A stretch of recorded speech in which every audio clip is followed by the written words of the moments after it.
Okay, so welcome to the next episode of the MIT Bootcamps Alumni Conversations. And today we'll be talking a little bit about how you got into MIT. Can you introduce yourself? Hi, my name is Jakub. I'm currently a junior at MIT. I'm studying computer science and electrical engineering as an undergraduate degree. Before my main focus right now is my studies and my startup Concrex, which started after the bootcamp with the people I met at the bootcamp, and we're still going here in Boston. Except for that, I'm trying to do some research at MIT on the side in computer science. Before I came to MIT, I would say every year during high school, I did some major thing. I was a competitive, almost professional dancer. I did international physics competitions. I did academic debate, and then I converged to startups. Hi, I'm Samip Jain. I'm from India, and I graduated in 2015. And after that, I started working with a healthcare startup called Lattice Innovations for 2 years, and then I joined Boeing India for a year before coming to MIT. So I'm currently a graduate student, a first-year graduate student studying IDM, Integrated Design and Management. And can you describe your journey to MIT? When and how did you learn about MIT? I think the first time I heard about MIT was when watching the first Iron Man, I think. I was pretty young at the time, and I wasn't really thinking about studying at MIT until I came to the bootcamp because of how far the US is from Slovakia. But then as I came here and I experienced the whole MIT spirit, that kind of made me think about applying to my undergraduate degree here. For me, I think it started when I was in high school. One of my senior friends, showed me a video of Anand Agarwal of circuits and electronics and MIT OpenCourseware, and I was like, wow, this is amazing. Like, I was learning a lot from that course, and then I started taking online courses on edX, and somehow I came across MIT Bootcamp course, that is Entrepreneurship 101, and I took that course, and that made me decide, like, okay, this is like place where I want to pursue my master's or my PhD, whatever. So like that's how I came across MIT, and I am here studying IDM. So why did you guys want to come to bootcamp? Like, I mean, you engaged with bootcamp on the online course, and Jakub, how did you even figure out that there was this online bootcamp? MOOC, and then subsequently online bootcamp. This was it's a pretty funny story. So I went to this leadership camp in Slovakia, and that somehow started me on the entrepreneurship journey. I started interning at a drone startup in Slovakia, and then I wanted to learn more, like how to actually lead a startup, because it was a very small startup and we were clearly not doing things well. And I came across the MOOC. So I received a newsletter from edX, which said that after completion of the Entrepreneurship 101 online course, we can get $2,000 of Amazon AVS credit. So I was like, yeah, sure, free money, let's do this. I had a lot of stuff to do at school, and I kind of dropped out after a few lectures. And this was sometime around January, February, and then towards late March, I got an email that there's going to be an offline bootcamp at MIT, and I figured that this is pretty much my only chance to attend any class at MIT, so I applied to the bootcamp, which was my resume and a short startup pitch and a letter of recommendation. Yeah, but for me, I think it started, I was following edX for a quite long time, I think into 2012, and then I was running my startup, and I had no clue about business and entrepreneurship, and then I thought maybe look for some courses which I can learn online, since MIT OpenCourseware has helped me a lot. And I came across Entrepreneurship 101, and I did that course, and I applied all those principles in my startup, and it actually helped me to find a customer. And I thought maybe, this is a course which is helping me in running a startup, why not complete this course? And that was the motivation factor for me to complete it. And I completed that course. After that, I got an email that maybe you can go for the offline bootcamp. I'm like, wow, this is amazing. Like I'll be able to learn from the MIT team directly. Let's apply. So I put all my efforts into the application, and then I came here for the bootcamp, and it was like an amazing journey for me. Let's talk a little bit about what your bootcamp experience was like. Did you have, let's talk about before. So you got accepted you were offered admission, and then you had to figure out how to get to MIT for the bootcamp. What was that preliminary stage of anticipation like for you? Okay. For me, I have applied for the class 1 as well, and I was selected for class 1, but I was not able to raise money for it. I was really sad that I cannot come to MIT. I mean, like, that was the only chance for me to be at MIT, and I was really depressed. But at that particular moment, I had a startup to run, so I thought, like, okay, I learned a lot. Now let's go and implement those things in the startup. It does not matter whether I've been to MIT or not, but I'm connected to all the boot campers or all the entrepreneurship space, so I know all the entrepreneurs from around, and I can learn from them as well. And somehow we formed a community in 2015, and then I applied again in 2015, and I got a scholarship to come here. And I was like, wow, this is amazing. Like, this is the opportunity where I can go and get inspired and learn from the people which have helped me in running my startup as well. That journey was really difficult. It's just that your first part is to get selected, but then to come here is again an entrepreneurial journey, so that you have to go through all the struggles and then figure out what you have to do. It was just not only the scholarship which helped me out, but there were other professors, and my father, like, he also put some money in to give me some credits to go there, and then one of my professor from the undergrad, he helped me out, like, go and cover your transportation and other expenses which you need to cover. I think there were a lot of challenges, and a lot of people have helped me to get here, and and that journey was really worthwhile. Like, every penny which I spent here or every minute which I spent here was worthwhile. Like, 20 hours working for continuously for 5 days was worth. Let's talk a bit about psychological journey. What was going through your mind in preparing to come to this program? All right. In terms of that, I would say, like, I was excited to be at MIT, and I was also thinking that there are a lot of other people who are coming. How can I bring values on the board, on the table, so that if I participate with someone else, how can I make sure that I understand them, and, like, there will be a lot of different cultures and a lot of different people from different countries. How can I make sure that I can participate well in a team? Because if a team of 4 people and have, like, 4 different culture, how will I be able to interact with them? And had no previous experiences of, like, meeting people from different countries. So that was one of the things which was going in my mind, and how can I perform better? Like, just one of the things which came to my mind right now. Do you? And once I got accepted, I learned 2 things. The first was that I had, I think, less than 2 months to figure out the visa, the travel accommodation, and tuition, and how to raise all this money, because my family couldn't support me. And the second thing was that the minimum applicant age was 18 years, and I was just, like, a little bit over 18 at that point of time, and that shifted my perspective of the bootcamp a lot.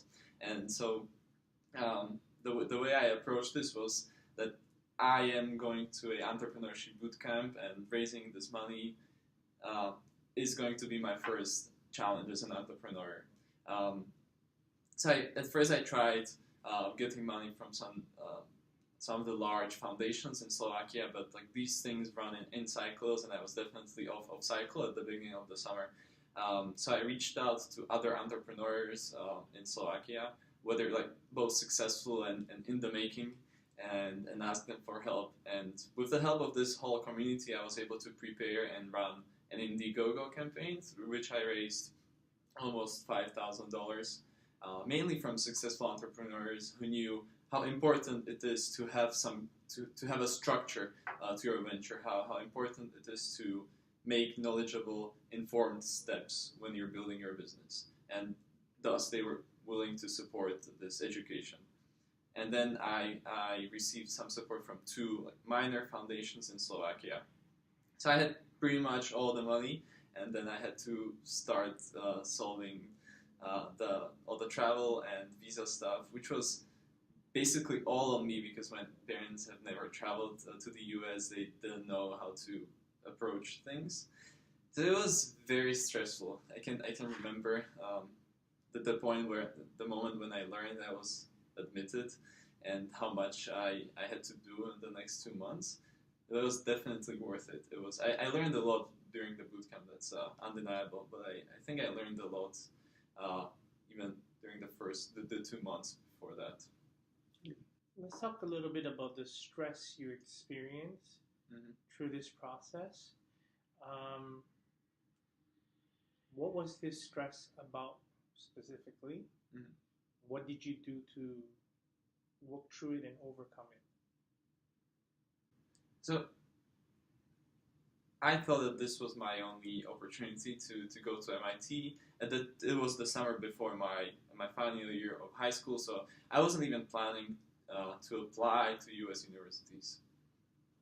So I really, really wanted to go. At the same time, I really wanted to like progress as an entrepreneur.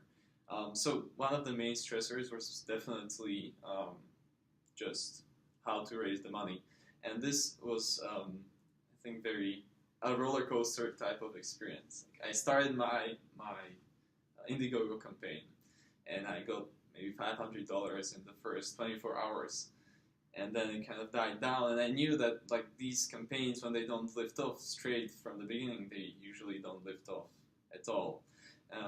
But then, like a week later, I woke up on Saturday morning and I found out that someone pledged $1,500 during the night, and this particular person was someone who got tagged on a Facebook post by some of my other entrepreneur friends, and he was a successful entrepreneur. So after pledging the money, he tagged other people, and they pledged money.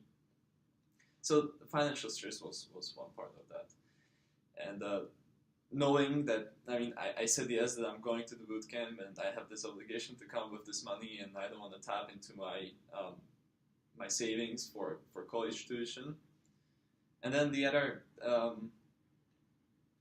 kind of stress was about the anticipation, like what's this going to be like mostly these people will mostly be older than me, probably successful entrepreneurs. How am I going to measure up to them? How am I going to make the most out of this experience and like kind of prove myself? So that was very interesting. And the bootcamp, but once I came to the bootcamp and I found that these people really were older and more experienced, the community was very accepting, and I formed a team with people who, like 3 of them were the age of my father, and the other 2 were somewhere in between me and and my father in terms of age. They had kids, etc. But they accepted me as one of them, and we were able to collaborate. I was able to express my opinion and be heard. So that was really great. Yeah, I can add to this point maybe. So like our team was like 6 people in a team, and we were from 6 different regions, and I had no clue like how we are going to participate together as a team. And at that moment, I found a friend called Leo, and he was really a true friend to me. And we were in the same team. Like before the bootcamp, we were thinking like how we were planning together, like where we are going to stay, where we are going to maybe how can we participate and all. And when we came here, we decided, okay, let's form a team together. And we were already searching for the ideas what we can do. And we thought that, okay, let's form a team together. Since we have some sort of same interest, we can form a team. And then we joined a team. We started with one idea and then changed our idea in the final day. And I think the community or the team was accepting us as an individual, whatever we want to give on the table. And apart from that, the community helped me found a great friend. Like Leo, I'm like still in touch with him and still talk to him. So I think that was bigger thing which I got from MIT about team as well as about a great friendship. Okay, so then you did the boot camp. This was just a small taste of what that was. What made you want more out of MIT to the point that you actually applied? So I can start with this. Like when I came here to the MIT and to the Cambridge or to the Boston, I would say, I was feeling that okay, this is a place where I want to be. Like I was connected to MIT place, and I was feeling that all the people here are so helpful, and the community is so great. I really wanted to be here. And when I went back to India, I had no plans of doing masters, but I was like, okay, if any at any point of time in life, if I have to do masters, MIT is gonna be the place. And I actually had offers from different universities at that time, and I decided not to go in any of those universities, and I joined a startup later on. And I mean, like the community was a major part of coming to MIT. That if I have to summarize in one line, community was a major part. Yeah, I really loved the interactions I had with people, and I kind of thought that if I came here to do my undergrad, it would be in some way very similar. The same with professors. I loved how Bill was like approachable, and they scheduled office hours and like this very one-on-one approach. And I thought that that's definitely something I would not get back home, and possibly not in the UK as well. And I also love the spirit, the hands-on approach to learning. That like during the bootcamp, we would spend the time between 9 a.m. and 5 p.m. learning stuff, and then we would apply this to our own ventures after 5 p.m.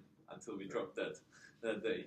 And I love that. I really wanted to. I don't like theoretical knowledge. I was never good at this, and I've always learned the best through practicing stuff. So I wanted my whole college experience to be like this, and I talked to Elaine Chen. I kind of had this college, like how to choose a college based on my preferences and what I wanted to study, and she really motivated me to apply to MIT, and I think it was a great choice.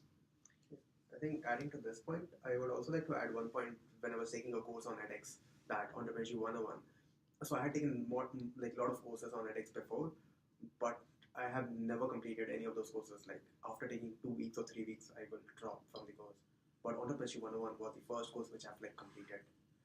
And because of one fact that the course was interactive, and the entrepreneurs they were interviewing were real. So in terms of that strategy of teaching strategy, decided me like, okay, this is how teaching happens, and I want to learn from the best. So that's what made me decide about MIT. Now that you decided that you wanted to come to MIT, what was your process like?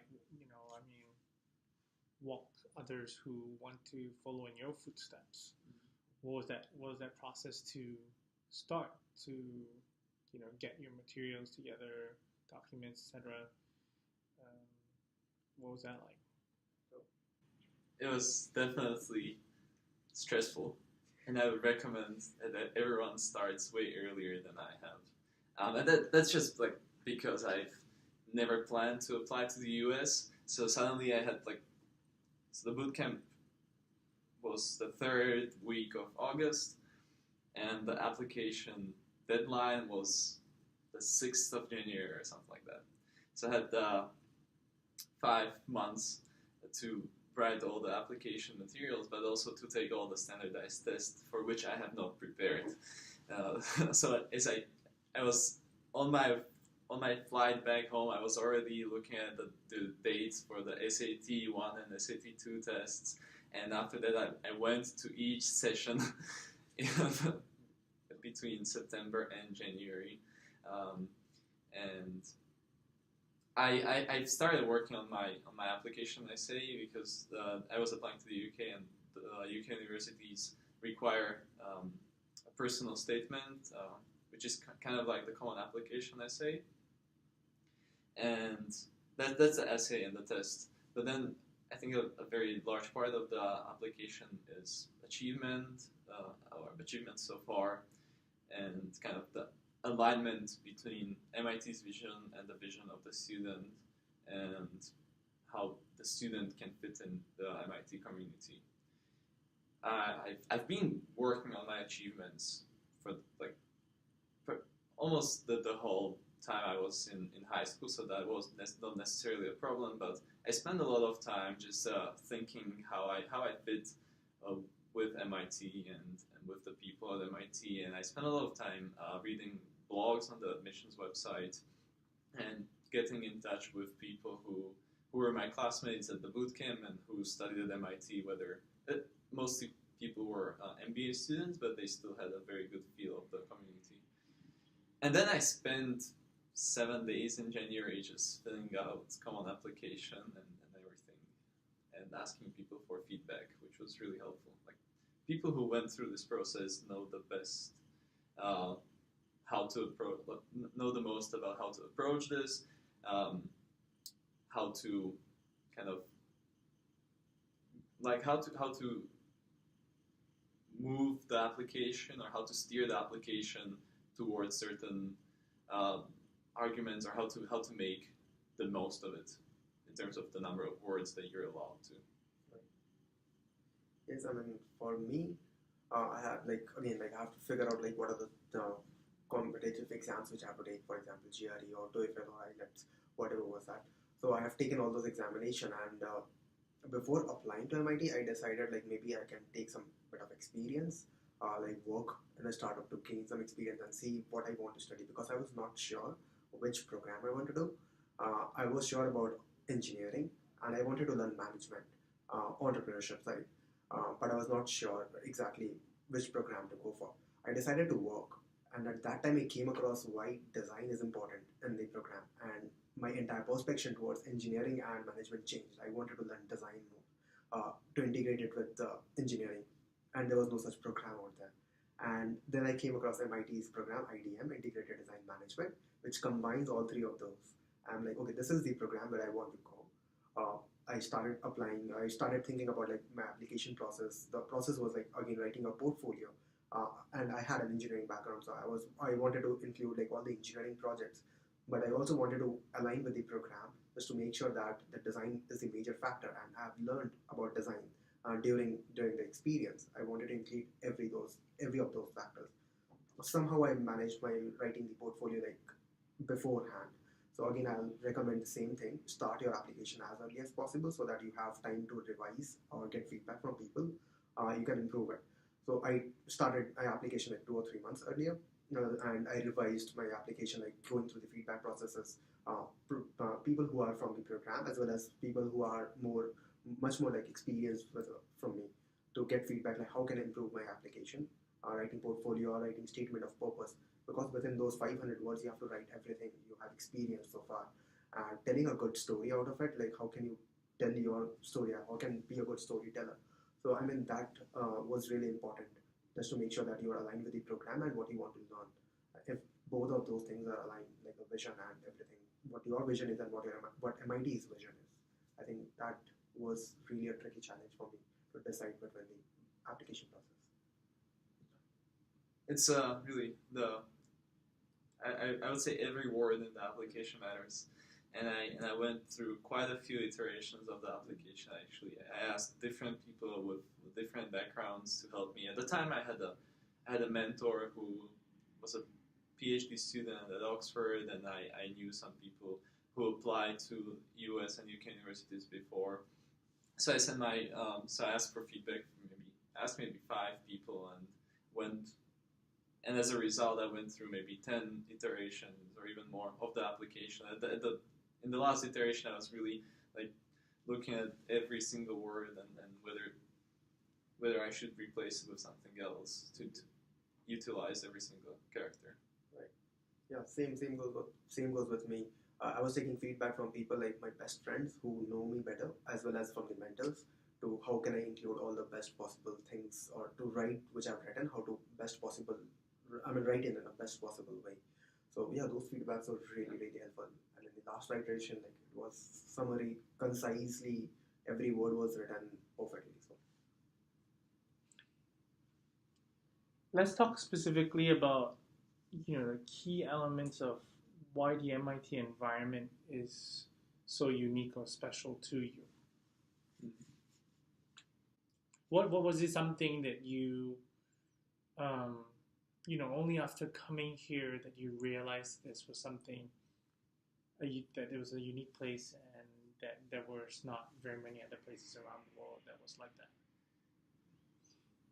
I think when I came here, I saw that everyone is special, that everyone has got something important to do. Like while working in a team, I realized that okay, everyone has got a different background and different culture, so there is a lot to learn from different people. And since MIT is a diverse place, and they have diverse people from diverse background, so I understood that this is a place where I can learn from people rather than additionally learning from the professors and from the class. So I think people matter a lot to me, and MIT value people as well as their vision, and they are open to all the thoughts which people have. So I think that was very special and unique. I definitely agree with the diversity of people, and they all seem to be passionate about something, and they work really hard in school, but also outside school. But what I think is the most unique to MIT is the culture, that you can really be yourself, and I have classmates who walk barefoot and to classes, or wear onesies to final exams, and no one cares, and it's great. But also the freedom in terms of what you can do outside of classes, and how well you can shape your whole experience. I can choose whichever classes I want during whichever semester, as long as I graduate at some point and I don't break my visa imposed credit limit. And I can do a lot more outside of classes as well. There's undergraduate research, there are internships during the semester, and then in between semesters, and there are all kinds of clubs, engineering clubs, MIT poker teams, stock trading, dancing. I think whatever activity you can think of, there is a club, or you can be the one who starts the club. And there's an enormous amount of resources that goes to support of student clubs and support of student activities in arts, in humanities, in engineering as well. Let's rewind a little bit and talk about the requirements to get in. There's a statement of objectives, right? And then there's a portfolio for IDM. Can you talk a little bit about something that's common, the statement of objectives? What should a potential student think about to start this process? I think the whole undergraduate application is geared towards MIT getting to know you. The essay questions are, at least mine, were like, what was the experience that shaped you the most when you were growing up? So they're trying to assess the character and the personality of the applicant, and they're trying to find out an alignment, but also a misalignment. They're trying to find out how you will be able to cope with the academic rigor and be able to cope with the diversity of the cultures, but at the same time, they want to know that you will be able to contribute to the community and to the mission as well. In my case, what I think will help my application was that I knew how I'm going to use MIT and MIT's resources while I study here, but also later in my life, that I'm kind of conscious why I'm making this choice of going to MIT rather than any other university. For me, there was like particular thing, and for IDM, we have to write a portfolio. We have 3 different domains: engineering, design, or management. So we can choose whichever domain you want to be. And then you have to submit a portfolio of, let's say, 10 to 12 pages maybe. And within this portfolio, you have to highlight what the work you have done in the past. Also, apart from that, you have to highlight what is the proudest work. What is the work which you're proud of. So that was really important for me to show. How can I, out of 7 projects or 8 projects, I have to choose which are the best one, and then out of those plays I have to show which is a proud one. And now to show that proud one, I have to figure out, like, as a strategy, I thought, how did I made an impact out of those four, and then I ranked it, and according to the best impact possible, I thought, okay, this is the work which will create impact or which have created impact. So that was the idea of writing the portfolio. But for statement of objective, I think the MIT is looking only for the vision. If you can align, as Samip Jakub said, like if you're aligned with the MIT's principle or the vision or not, and whether you can like be a part of the community. So I think that was one of the things, and my idea was to start with the basics, like how did I get interested into what I have done, like if I've done computer science, how or what are the factors which involved or motivated me to take computer science as an undergrad, and why am I going for this particular program? What are the factors which motivated me to again like go into this particular program? I highlighted those points a lot, and then I mentioned very clearly that this is where I failed, and this is why I want to learn, and this is how this program is going to help me. So help like strategizing in terms of the context of what can I say, like categories. So those categories help me a lot in terms of writing my statement of objective. Can we talk a little bit about how your thinking has changed since coming to MIT? I mean, of course, Samip, you're in how many months? 2 months? Yeah. And Jacob is 2 years now? Yeah, 2 and something. Yeah. Can you talk a little bit about how your thinking has changed from before you came to MIT and now? Yeah. I think, so for me it was like a transition from a small world to a big world. Like the population of my country is the same as the population of the greater Boston area. And MIT gathers I would say the brightest people from the US, but also from the world. And I kind of found out 2 things. Like one, there are so many people who are brighter than me and objectively, and there are so many people who work harder than me, and there's almost nothing that can be done. So it just made me think or be more conscious of why I take the classes I take, why I spend my time on the stuff I'm doing, and how can I be better all the time. So before coming to MIT, I never thought about time as an important factor. I'm like, okay, give your time and efforts on what you're doing because you're passionate about that. But now if I spend like 15 minutes outside a cafe, I'm like, okay, I'm going to waste my time. I can do something else productive. So that thing I learned from different people here. Apart from that, I was like really like same goes with Jacob point. I thought that okay, like MIT connects all the brightest people from the world. I was like, okay, I'm the bright people. But then I came here and then saw that okay, there are a lot of people who are brighter than me, and I have to learn a lot from them as well to make sure that I am trying to be a perfect one. So I think that was the major change which I saw. Also, there was one thing I thought that when I go to US, there will be like they have almost solved all the problems basically which is there in the world through technology.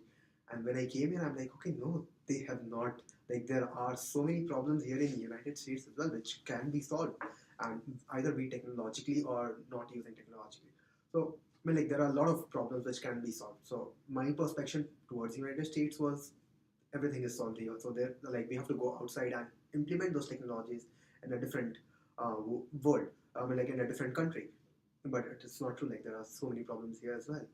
And the last thing which I learned is that if you want to do something, and if you don't know about it, go and learn it. I mean, like there is a lot of resources here which can help you to learn. It does not matter whether you have previous knowledge about that thing or not. But if you have a passion to learn, or if you have that perseverance, whether you can complete that thing, go ahead and learn it. So I think that's a very important thing from the perspective which has changed for me, like within 2 months. Yeah, it's been a relatively small time, But that's what I have learned till now. Yeah, that was like one thing during my freshman fall, my first semester here, that really surprised me.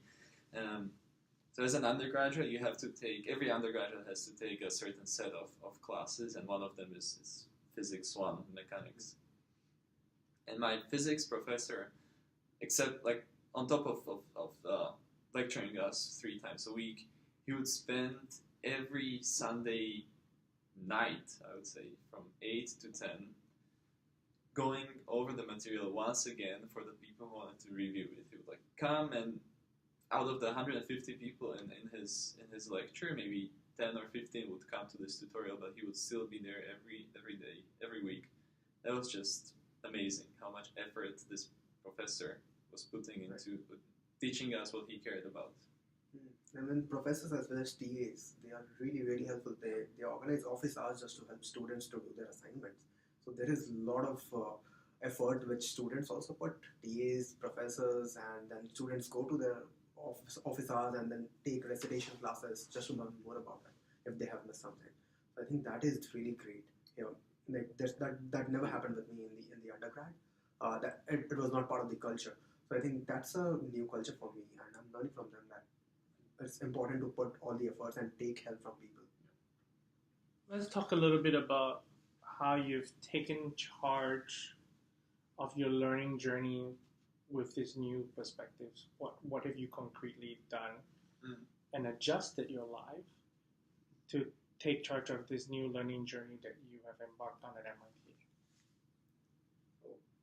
For me, I mean, like the thing is to plan my day ahead. Plan my day, in fact, like plan a week ahead. Like what are the classes I'm taking and what are the assignments that I have to do, and then plan accordingly every single day. Like this is the day for 2 hours I have to put this much of hour for this particular assignment, because again the classes are based on particular hours and the assignments should take around this much of hour. So if I'm not completing that assignment in that hour, then I'm doing something wrong.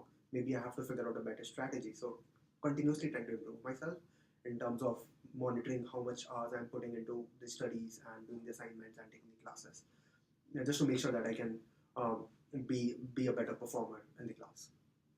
Yeah, I definitely employ the scheduling my days ahead. That helps a lot, because I mean there's so much stuff that I can be doing at any point of time, like classes, my startup. I'm doing some volunteering work back home, or I'm engaged with the International Student Association. So there's a lot of stuff I can be doing, but it's sometimes it's difficult to stay focused and keep working on the most important thing for that moment. I use the flexibility of the system to explore myself. I came to MIT. I applied to MIT as a mechanical engineer. I took an exploratory class my first semester, which combined mechanical engineering, electrical engineering, and computer science.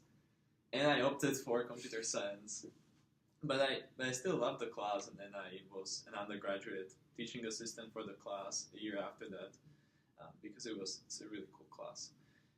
At the same time, I used my humanities concentration to kind of explore myself. I had some philosophy class in high school, so I came to MIT and I took a college-level philosophy class, Introduction to Philosophy. I took Introduction to Literature and Drama. I took some economics classes as well, just to explore, and I kind of use this flexibility in shaping my degree. There are some classes that I have to take to get a degree, and then there's a list of optional classes from which I select 3 towards my degree. But there is some structure imposed by prerequisites of the class, so you cannot take class B with a class A. This is flexible too, to some degree. You can petition, and with the professor's agreement, you can take the classes out of order. So I structured my degree in a way that I thought was the most beneficial for my company at the time, and also for my potential internships. Like, I know that companies hire a lot of students after their 3rd year, so which are the classes that I should take to maximize my opportunity to getting a good internship and stuff like this. So there are many candidates who apply to MIT. What do you think were the few key things that made your application stand out? For me, it will be a true person who you are. Whatever you write, make sure that you have experienced that thing and you are writing from your heart rather than just making a story out of it. So I think writing a genuine application makes my profile more stronger. Yeah, this is something that I've thought about a lot. Because in terms of academic achievement, I know a lot of people who were even better, like in terms of their placement at international competitions, they scored better, but then they didn't get admitted to MIT before me and after me. So people from Slovakia. So I've been thinking about this a lot, and I think that like the thing that was the most helpful was how I was able to verbalize or put in words in my essay how I align with MIT and how I want to, like, why the only way to achieve my goals in the near future or in the next 5 to 10 years, why that way is only possible if I go to MIT. As well as the other parts of the cultural alignment and between MIT and me. One of the parts of the application was explicitly asking, like, what are you going to do at MIT? What activities are you going to do, or are you going to start a club, etc. And since I had a very broad experience or a range of experience in high school in terms of academics, sport, and volunteering activities, I knew a lot about myself, and I knew a lot about what I want to do at college and whatnot, and how much I want to contribute, and how much of my time I want to spend on each of these activities. What advice can you give to others who are interested in applying to MIT or exploring MIT as a place for both undergraduate as well as graduate? Get to know MIT. I think in the application process, it's really good to know MIT, and I knew MIT through the bootcamp, so I had this taster experience, and I knew what I could expect for my college experience to be like. And this process is never one way; it's always two-way process. And for undergraduate degrees, maybe 11,000 people are applying for 1,600 spots. And the more you can get to know MIT and MIT can get to know you before they go through application, the better for you and the better for your application. Because maybe you'll find out that MIT is not the best place for you, but it's better to get to know this before you apply and accept the admission offer. Yes, I agree with Jacob here. While applying for the graduate program, you have to figure out what exactly you want out of the program, because graduate is again you are going to be an expert on something. So you have to figure out exactly what you are looking for in the program, and then you have to mention about your dreams and see. So same thing, you have to know MIT beforehand, which happened with me through bootcamps, since I was also taking all the MIT X online courses, but that was virtual journey with MIT. But then when I came to bootcamp, I understand what MIT is and how I can contribute and what are the things which I can learn from MIT. So I think getting to know MIT beforehand helps you a lot, and with the professors you want to work with. So it helps you a lot and your professors to choose wisely. So I think that is one of the feedback. Cool. Anything else that you would like to add to getting to MIT? What would be, talk about the fun stuff that you do at MIT that you probably couldn't do anywhere else. A couple of weeks ago I went to Flying Club. I'm part of MIT Flying Club team, and I saw all the planes. Small jet planes and all, people were making it, and I was surprised to see that. And I have a friend in my department, and she is planning to make a plane. I'm like, please add me to your group. I want to make that plane too. And unfortunately, I didn't get a ride. But now, next time if I ever go there, I'll take a ride, and probably that will inspire me to make my own plane someday. So that is one of the fun activities which I did. It's just 2 months, so you can stream more. I actually was thinking about doing joining one of the engineering clubs. It's a lot of fun. I think the cool stuff happens when you want to build something. You order parts from Amazon or DigiKey or wherever you want, and you walk into an MIT machine shop, and you can use the laser cutter, and you can use the 3D printer and the milling machine. And once I went to a workshop where I learned how to make glass beads. Oh, wow. And got trained on a very amateur glass maker.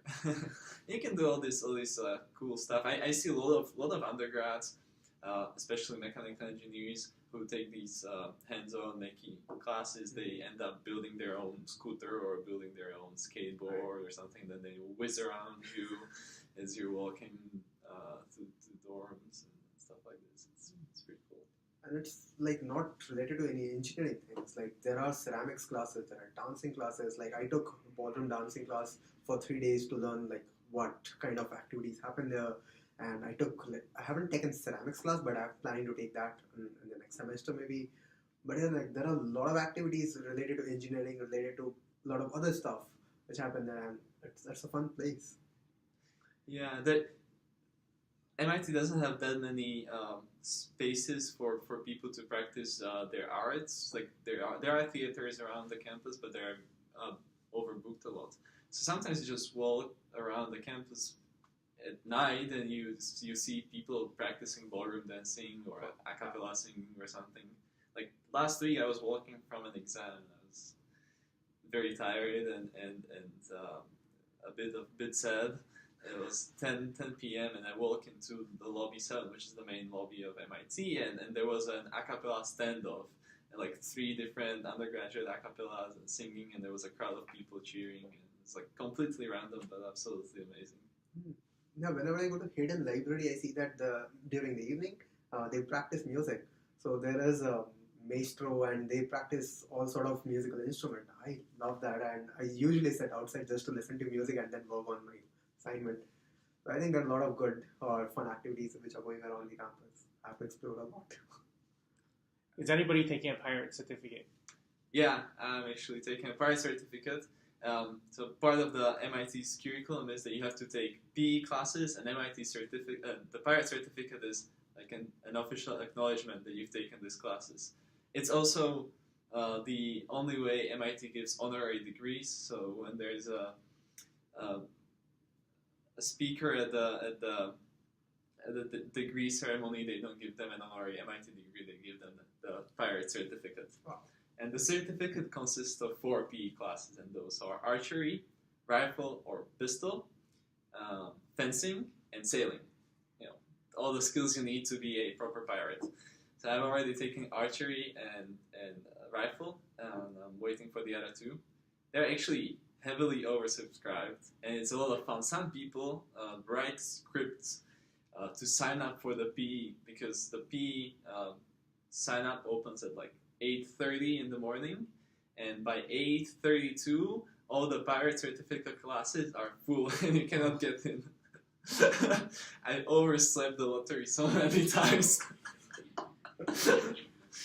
I have to take that classes. I know that pirate certificate exists, but within 2 years, I think it's not possible to take all those classes. But I'm gonna take few of the classes. It's fun.